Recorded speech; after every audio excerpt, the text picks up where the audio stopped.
சங்கரன்கோவில் பேருந்து நிலையம் அருகே ஏற்பட்ட திடீர் தீ விபத்தில் ஏராளமான கடைகள் எரிந்து சாம்பலானதில் 15 லட்சம் ரூபாய் மதிப்பிலான பொருட்கள் சேதமடைந்தது.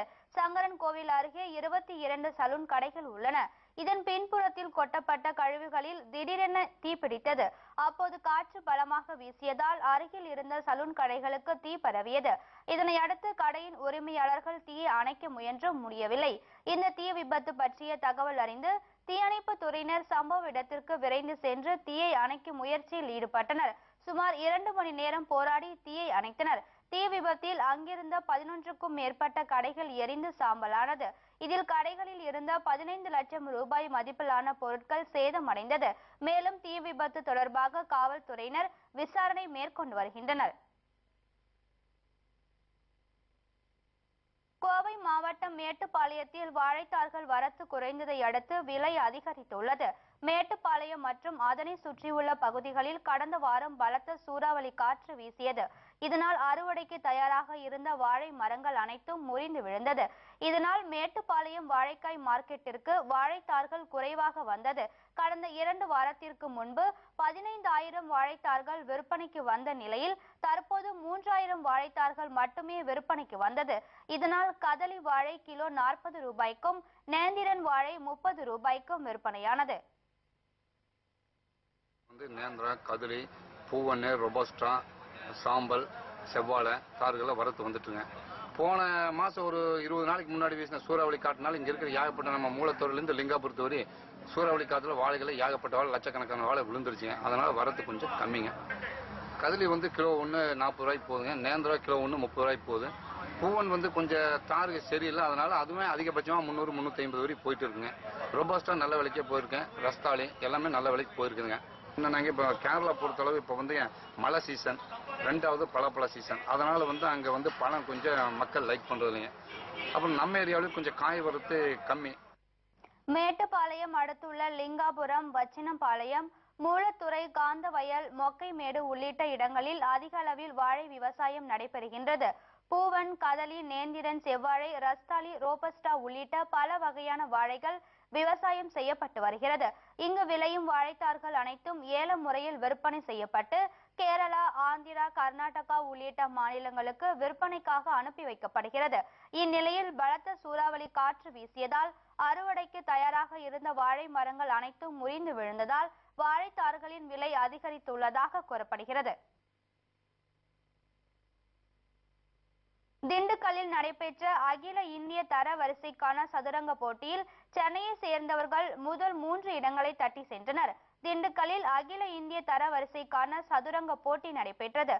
இப்போட்டியில் சென்னையை சேர்ந்த பாலகண்ணம்மா என்பவர் 9 புள்ளிகள் பெற்று முதலிடத்தை பெற்றார். மேலும் சென்னையை சேர்ந்த ராஜு மற்றும் திலீப்குமார் ஆகியோர் 8 புள்ளிகள் பெற்று 2 மற்றும் 3ஆம் இடத்தை பெற்றனர். இதனை அடுத்து நடைபெற்ற பரிசளிப்பு விழாவில் முதல் பரிசாக 25,000 ரூபாய் ரொக்கமும், 2ஆம் பரிசாக 15,000 ரூபாய் ரொக்கமும், 3ஆம் பரிசாக 10,000 ரூபாய் ரொக்கமும் வழங்கப்பட்டது. மேலும் முதல் 3 இடங்களை பிடித்தவர்களுக்கு கேடயமும் வழங்கப்பட்டது. படிக்கிறேன். இங்கே திண்டுக்கல்ல Anand chess academy all India federated chess tournament below 20க்கு கண்டக்ட் பண்ணாங்க. இதில் மொத்தம் 207 பார்ட்டிசிபேட் விளையாண்டோம். மொத்தம் 10 ரவுண்ட் வச்சாங்க. அந்த 10 ரவுண்டில் நான் 9 பாயிண்ட் எடுத்திருக்கேன். கடைசி ரவுண்டு சென்னையில் ராஜுன்ற ஒரு பிளேயரை கஷ்டப்பட்டு விளையாண்டு வின் பண்ணி இந்த டைட்டில் வின் பண்ணியிருக்கேன். எனக்கு ரொம்ப சந்தோஷமா இருக்கு. திண்டுக்கல்லில் உள்ள தனியார் பள்ளியில் நடைபெற்ற அகில இந்திய தர வரிசைக்கான சதுரங்க போட்டி 3 நாட்களாக நடைபெற்றது. இப்போட்டியில் தமிழ்நாடு, ஆந்திரா, கர்நாடகா, கேரளா, கோவா, மேற்கு வங்கம் ஆகிய மாநிலங்களை சேர்ந்த 210 வீரர்கள் பங்கேற்றனர். இறுதியில் நடைபெற்ற பரிசளிப்பு விழாவில் தமிழ்நாடு சதுரங்க கழக இணை செயலாளர் விஜயராகவன், திண்டுக்கல் மாவட்ட சதுரங்க கழக செயலாளர் அப்துல் நாசர் உள்ளிட்டோர் பங்கேற்றனர். வங்கதேசம் மற்றும் இந்திய அணிகளுக்கு இடையே நடைபெற்ற ஒருநாள் கிரிக்கெட் தொடரில் 7 விக்கெட்டுகள் வித்தியாசத்தில் இந்திய அணி வெற்றி பெற்றது. இப்போட்டியில் இந்திய அணி 273 ரன்கள் என்ற இலக்குடன் களமிறங்கியது. ஆட்டத்தின் இடையே மழை குறுக்கிட்டதால் வெற்றி இலக்கு 26 ஓவர்களில் 150 ரன்கள் என நிர்ணயிக்கப்பட்டது. ரகானே மற்றும் உத்தப்பாவின் அபார ஆட்டத்தின் துணையுடன் இந்திய அணி 24.5 ஓவர்களில் 3 விக்கெட்டுகளை இழந்து 153 ரன்கள் எடுத்து வெற்றி பெற்றது. துவக்க ஆட்டக்காரர் உத்தப்பா 44 பந்துகளில் 50 ரன்கள் சேர்த்தார். ரகானே 70 பந்துகளில் 64 ரன்கள் குவித்தார். புஜாரா ரன் ஏதும் எடுக்கவில்லை. ராயுடு ஆட்டம் இழக்காமல் 16 ரன்களும், சுரேஷ் ரெய்னா ஆட்டம் இழக்காமல் 15 ரன்களும் எடுத்தனர். The French cut. Series to come. Over extra cover, and it's gone all the way for 6. Indeed.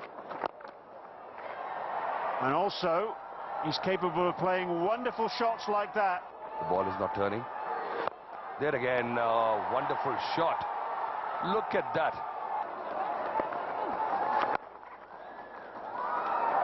And there it is. Ball cut away. முன்னதாக டாஸ் வென்ற வங்கதேச அணி முதலில் பேட் செய்தது. ரஹீம் ஹசன் ஆகியோரின் அரை சதங்களின் துணையுடன் இந்தியாவுக்கு எதிரான முதல் ஒருநாள் போட்டியில் வங்கதேசம் 272 ரன்கள் எடுத்தது. இதன் மூலம் இந்தியாவுக்கு 273 ரன்கள் என்ற இலக்கு நிர்ணயிக்கப்பட்டது. ஆனால் மழையின் காரணமாக இந்திய அணியின் வெற்றி இலக்கு 26 ஓவர்களில் 150 ரன்கள் என நிர்ணயிக்கப்பட்டது.